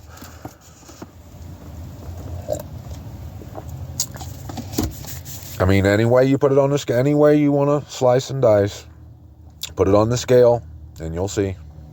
It just, until the real issue is discussed, it's not gonna, no one's gonna solve anything.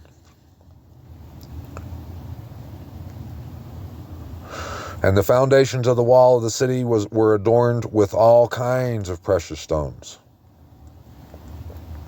Pearls, see? The city with all these pearls and stones and gold. Remember? The beast, the Babylon, that was described like that too, remember?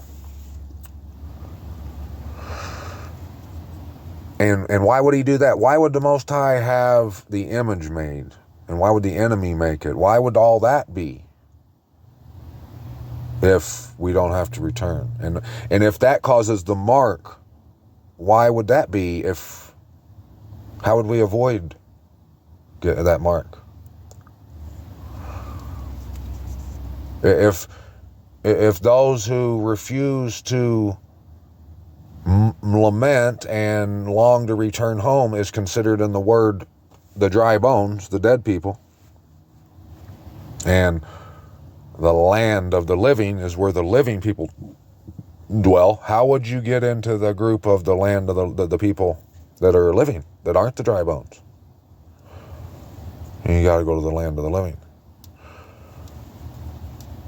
And you're probably someone that's saying, yeah, I agree, you do, but not now. You don't have to want to now, but you can do when you die. You can just get it. Are you going to want to then, though? If you don't want to leave now, why would you want to go then? If you die and you wake up, aren't you going to be saying, but I got to go back home. My family, my people I love are there. Or are you thinking that they're all going to get to come with you and your house and everything that you got now? Or are you going to be in a cloud? See, you guys need to understand that there's so much fantasy going on right now. It's a fantasy. And I don't believe it is the name of the game. I don't believe that's what it is. I don't believe it says this. I don't believe it says that.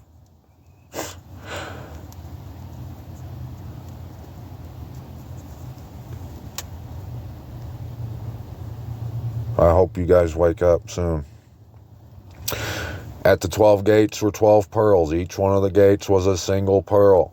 Each one of the gates was a single pearl. Is there pearls big enough for us to get through that gate? How's that work? Do we jump on it and spin around? How's it work? And if you can agree with me that the gate to the city is a truth, it is a truth, great truth. Well, why is he telling us this if that's the case? Because we don't need to know what the gate is. If we're going to be transported here like Twinkle Toes, why do we need to know what the gate is? Unless you think it's real, then yeah, I can see how that works. So you there's a big pearl out there on the gate and you get to just spin around it to go in and out? Is that what that means? If you get twinkled up in there, or you die and wake up there, and you get the reward of the land, then you can want to be home, you can want to be part of the children of Yasharal. If that happens, then why do you need to know that the gate is a certain truth? I mean, don't you know all that already? Because you're there, you're just enlightened now. When you wake up, you're just Maximus, and you know all these things. Or was it that the Most High this is just fill? You don't even need to bother. This is like the small fine print. Don't worry about why the gate is a single pearl. Don't worry about why this whole book is about the city. That Hazon means the location of the house. Don't worry about all that. And I saw no dwelling place in it, for Yahuwah El Shaddai is its dwelling place and the Lamb. So there is a dwelling place, but there ain't. And they are the dwelling place. Man, I can't imagine the fun that these people who are living in fantasy land, I can't imagine all the fun they're going to have. It would be like a mad circus or something, the way the people think it's going to go down. They're going to be riding on clouds, spinning on pearls, floating in and out of reality. They're going to know all.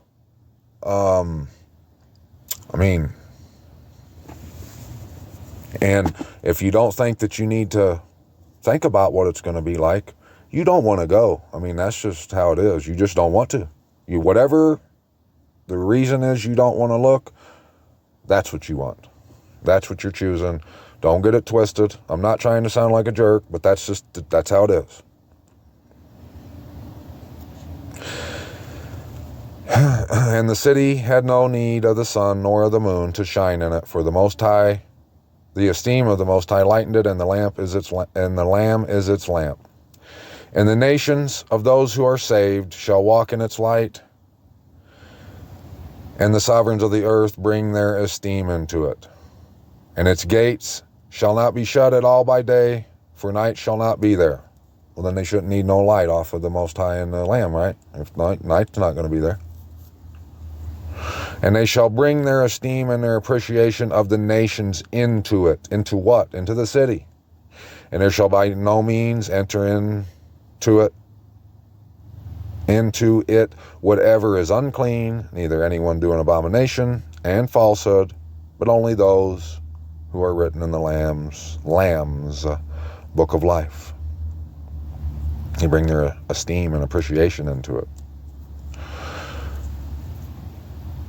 Could it be that this is all code words to get you to see something? In the end, it is. It's what it is. It's a map, like I've been saying. And he showed me a river of water of life, clear as crystal, coming from the throne of the Most High and of the Lamb, coming from the throne. But don't worry about that. Don't worry. You're just going to go there and dip your hand down and drink it. It's good. It's going to be like the best spring water you ever had.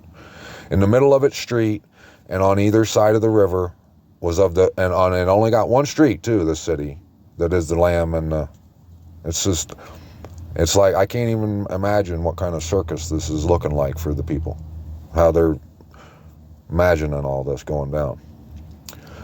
And we wonder why there's hardly anyone with any belief, because no one wants to read the word like they need to. In the middle of its street and on either side of the river was the tree of life, which bore 12 fruits, each yielding its fruit every month. And it's just a tree that just keeps growing fruit. And the leaves of the tree were for the healing of the nations. I don't know, maybe they make salve out of the leaves or something. They like grind them up, and is that how that works? And no longer shall there be any curse, and the throne of the Most High and of the Lamb shall be in it, and his servants shall serve him. And they shall see his face, and his name shall be upon their foreheads. And night shall be no more, and they shall have no need of a lamp or the light of the sun, because the Yahuwah the Most High shall give them light, and they shall reign forever and ever. And he said to me, these words are trustworthy and true. Yep. And Yahuwah the Most High, the set apart prophets, has sent his messenger to show his servants what has to take place with speed. See, I am coming speedily. Blessed is he who guards the words of the prophecy of this book. And I, John, saw and heard these matters, and when I heard and saw, I fell down to worship before the feet of the messenger who showed me these matters. And he said to me, see, do not, for I am your fellow servant and of your brothers, the prophets, and of those who are guarding the words of this book. Worship the Most High. And he said to me, do not seal up the words of the prophecy of this book, because the time is near. He who does wrong, let him do more wrong. He who is filthy, let him be more filthy. He who is righteous, let him be more righteous. He who is set apart, let him be more set apart. And see, I am coming speedily, and my reward is with me, to give to each according to his work.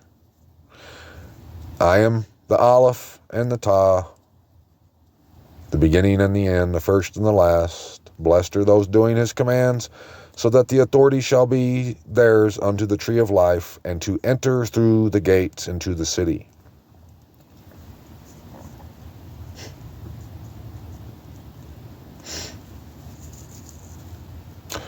So if we just end up there, and that's just us entering through the gates, you do believe that they are a big pearl, then don't you? Or is it that we're like Ant-Man now, the size of a pearl? How's that work?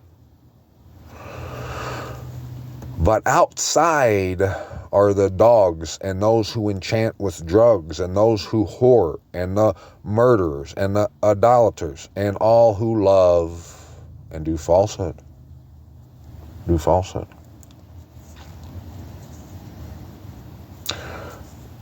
Like I said, I hate to burst y'all's bubble, but not really. I want you to see the truth. Not caring about your home, choosing whatever over it. When the word, it's the end times, we're understanding it perfectly now, and we see that's falsehood, and loving it. Thinking that you don't have to love your home or mourn or lament and want it, and to talk about it, think about it, you're okay with the image of the beast, whatever that is, whatever it is you're doing, it's falsehood. And if you choose it, that's loving it. That's what it is. And if everyone was consumed, why are there still dogs and people enchanting with drugs and stuff on the outside of the city? Thought they got consumed, didn't they? Weren't they consumed with fire? I, Yahusha, have sent my messenger to witness to you these matters in the assemblies. I am the root and offspring of David, the bright and morning star. And the Spirit and the bride say, come. And he who hears, let him say, come. He who thirsts, come. And he who desires it, take the water of life without pain. For I witness to everyone hearing the words of the prophecy of this book. If anyone adds to them, the Most High shall add to him the plagues that are written in this book. If anyone takes away from the words of the book of this prophecy, the Most High shall take away his part from the book of life and out of the set-apart city, which are written in this book.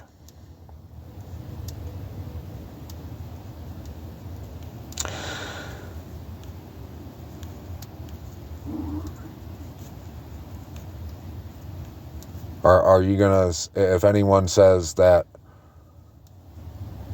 I'm wrong when I say that those pearls are great truths that you have to find and acknowledge and do in order to get through the gates?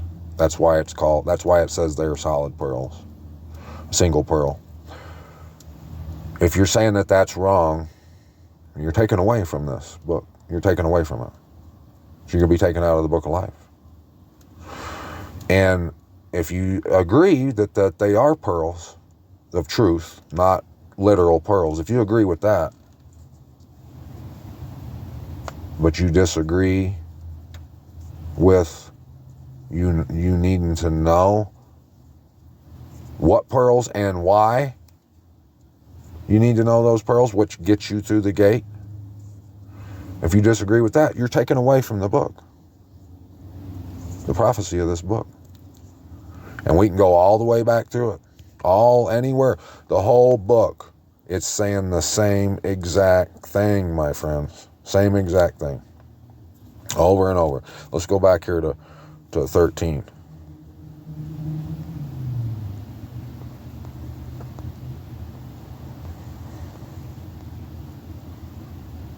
No, it was 14.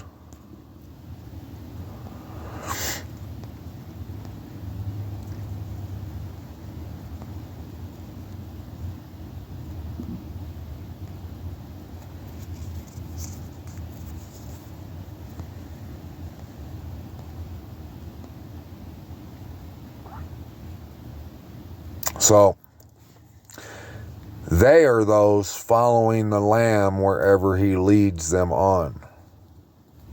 And they're standing at the throne.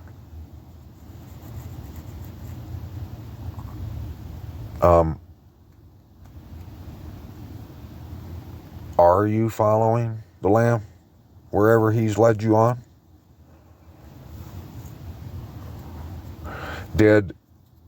Look at all the people that didn't believe him. They killed him.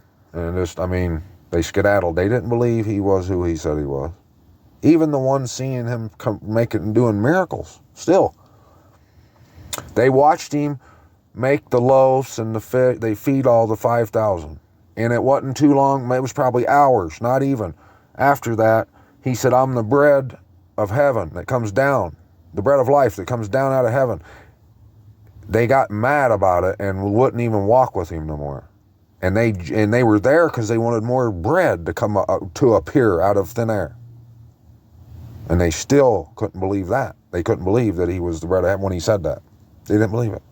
What'd they say? They said, no, I don't believe that you know what you're talking about, buddy.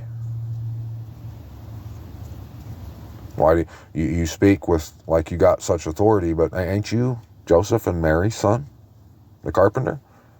You can't know these things.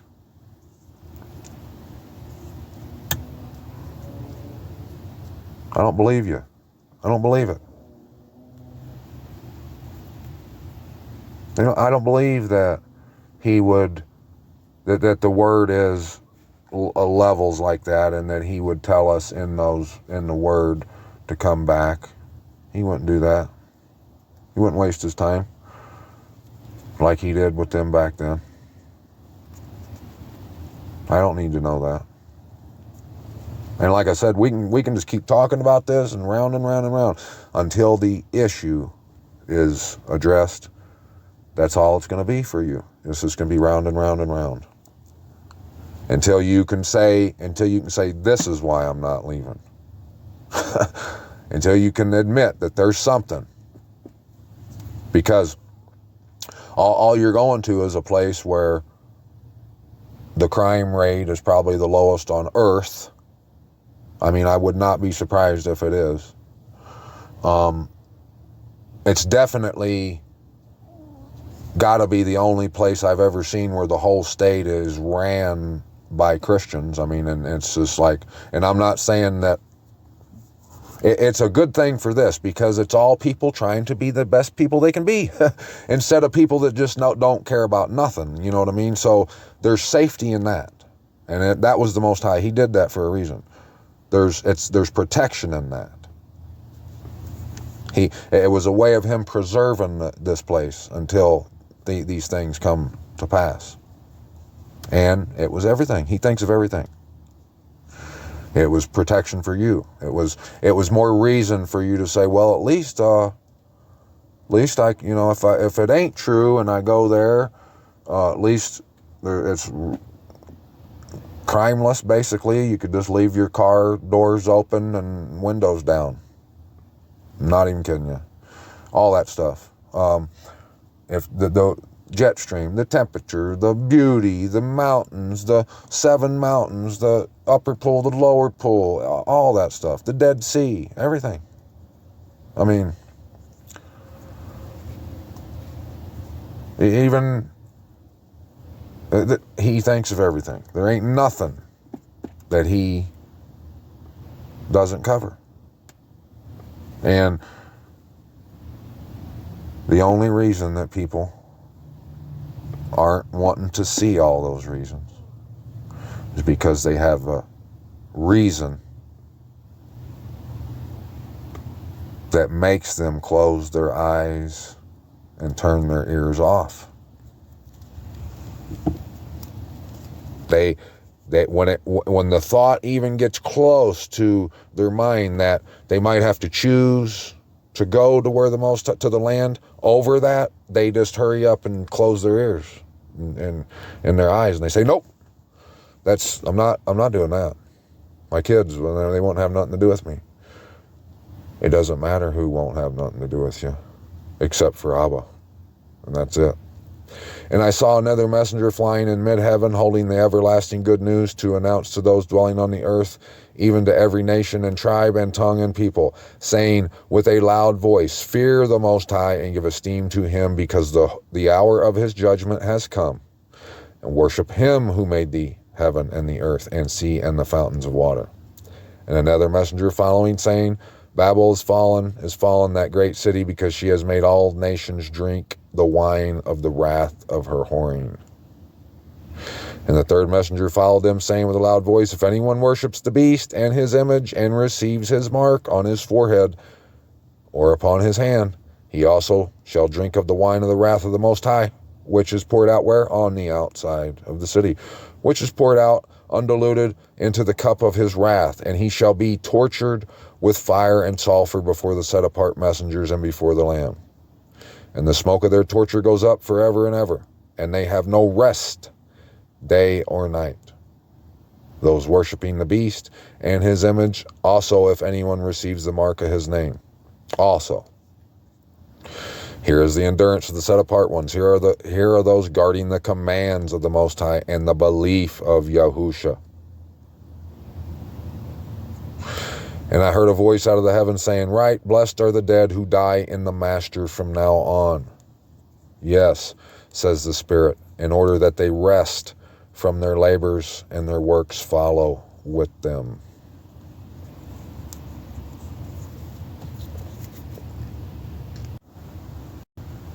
And another messenger came out from the slaughter place, having authority over the fire. And he cried with a loud cry to him, having a sharp sickle, saying, send your sharp sickle and gather the clusters of the vine of the earth, because her grapes are ripe. Why did it tell us that he has authority over fire, if all he did was say, send your sharp sickle and gather the clusters of the vine of the earth? To be trodden down outside the city Could that be the fire? Him saying, you got to come home? And everyone saying, no, we don't. And they're being burned up. That's what that is, my friends. Here is the mind having wisdom. The woman sits on 7 mountains. The Lamb is its light.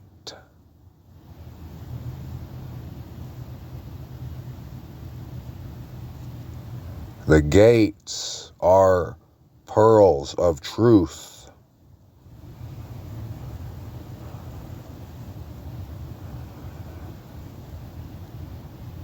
The Messiah, the Lamb, is the way, the truth, and the life. We must follow after him. Following isn't just spiritually or emotionally following him. That includes physically as well.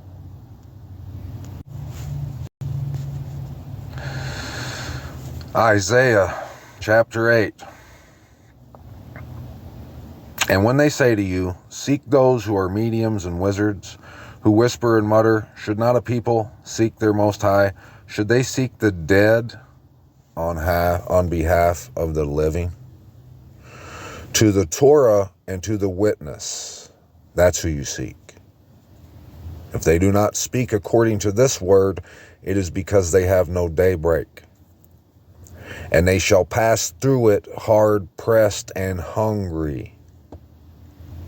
And it shall be, when they are hungry, that they shall be wroth and curse their sovereign and their Most High, looking upward. And they shall look to the earth and see distress and darkness, gloom of hard times, and be driven on into thick darkness. Why would they be driven on into thick darkness? Because instead of seeking the Torah and the witness, when they do pass through the word, they pass through it hard pressed and hungry.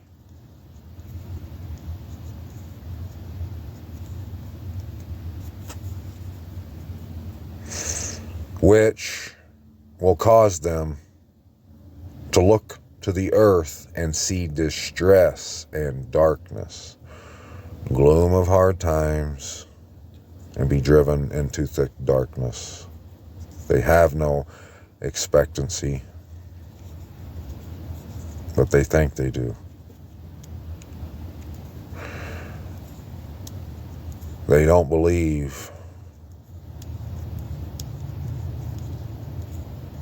And they say they don't. But they want you to believe they do.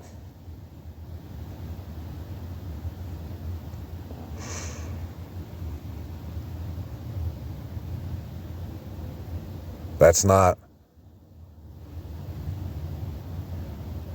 That might be the way the world thinks they pick up their stake and follow after Messiah, but that's not really following after the Messiah. Woe to those making unrighteous inscriptions and writers who have prescribed toil, to keep the needy back from right ruling and to take what is right from the poor of my people, that widows become their prey and orphans their plunder. What shall you do in the day of visitation and in the ruin which comes from afar? To whom would you run for help? And where would you leave your Benjamins, baby? Without me they shall bow down among the prisoners and fall among the killed. With all this his displeasure has not turned back, and his hand is still stretched out. Woe to Ashur, the rod of my displeasure, and the staff in whose hand is my displeasure.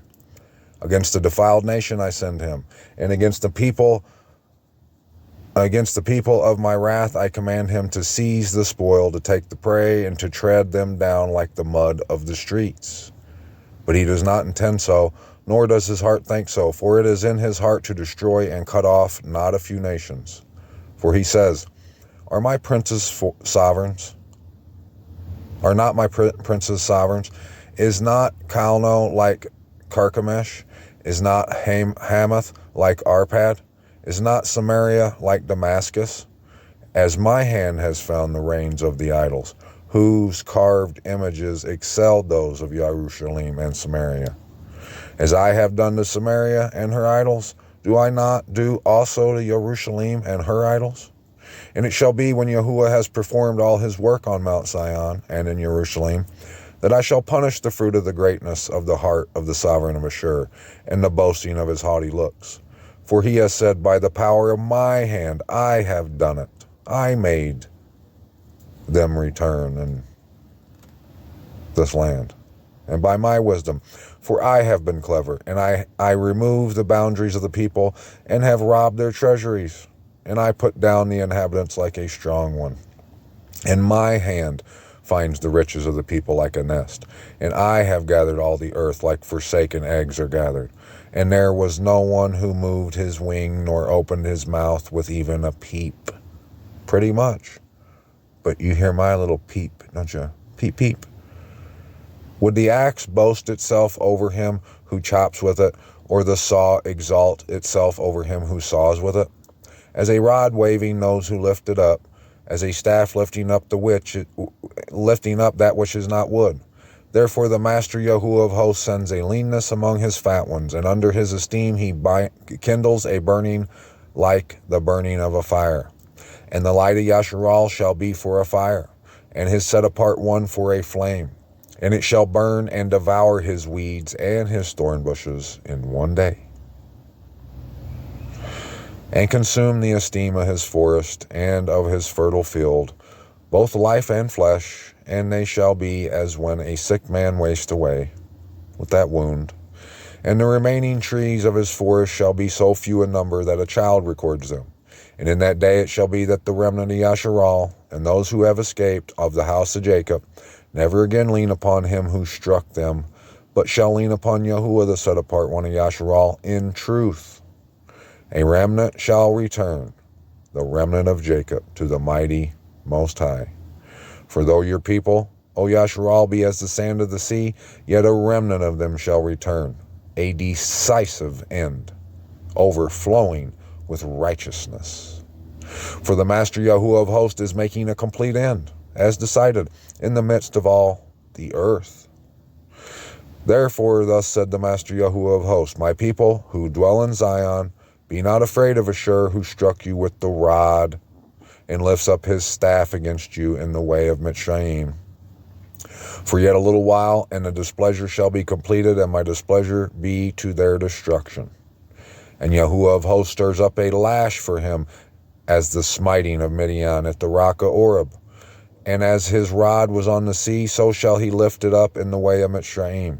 And in that day it shall be that his burden is removed from your shoulder, and his yoke from your neck, and the yoke shall be destroyed because of the anointing oil. He has come up upon Aoth. He has passed Migron. At Michmash he stored his supplies. They have gone through the pass. They have taken up lodging at Geba. Ramah is afraid. Geba of Shaul has fled. Lift up your voice, O daughter of Gileam. Listen, Laishah, O poor Anathoth. Magmanah has fled. The inhabitants of Gebim sought refuge. Yet he remains at Nob that day. He shakes his fist at the mountain of the daughter of Zion, the hill of Jerusalem. Look, the Master Yahuwah of hosts is lopping off a branch with an awesome crash, and the tall ones are cut down, and the lofty ones are laid low. And he shall cut down the thickets of the forest with iron, and Lebanon shall fall as a mighty one. And a rod shall come forth from the stump of Yeshaiah, and a sprout from his roots shall be fruitful. The spirit of Yahuwah shall rest upon him, the spirit of wisdom and understanding, the spirit of counsel and might, the spirit of knowledge and of the fear of Yahuwah. And he shall make him breathe in the fire of Yahuwah, and he shall not judge by the sight of his eyes, nor decide by the hearing of his ears. But with righteousness he shall judge the poor, and shall decide with straightness for the meek ones of the earth, and shall strike the earth with the rod of his mouth, and slay the wrong with the breath of his lips. and righteousness shall be the girdle of his loins, and trustworthiness the girdle of his waist. And a wolf shall dwell with the lamb, and a leopard lie down with the young goat, calf with the young lion, fatling together. Little child leads them. And a cow and bear shall feed. Their young ones lie down together, and a lion eats straw like an ox. And the nursing child play by the cobra's hole, and the weaned child shall put his hand in the adder's den.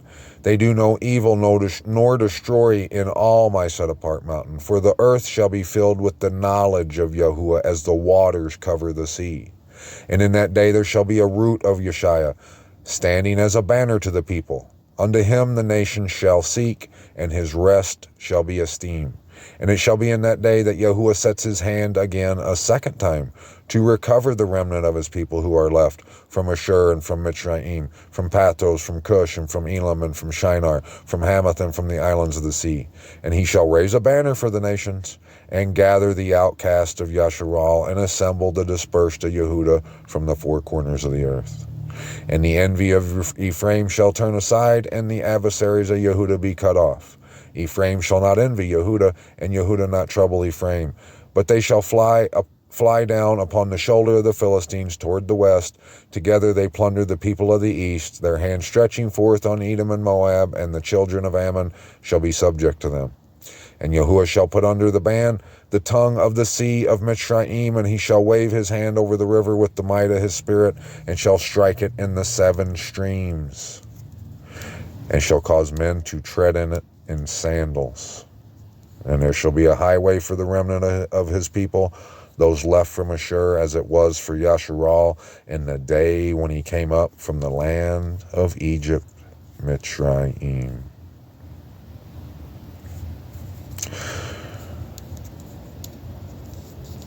If someone would have stayed in Egypt and didn't go with them, they probably claimed that they believed and walked and followed the Most High, but not like this.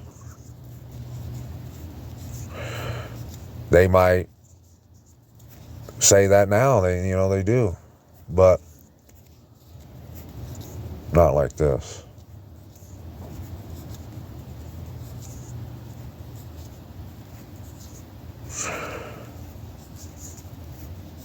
They might say their highway is accepting Messiah into their heart to be their sovereign, their master, but not like this. There's only one way. It's the highway.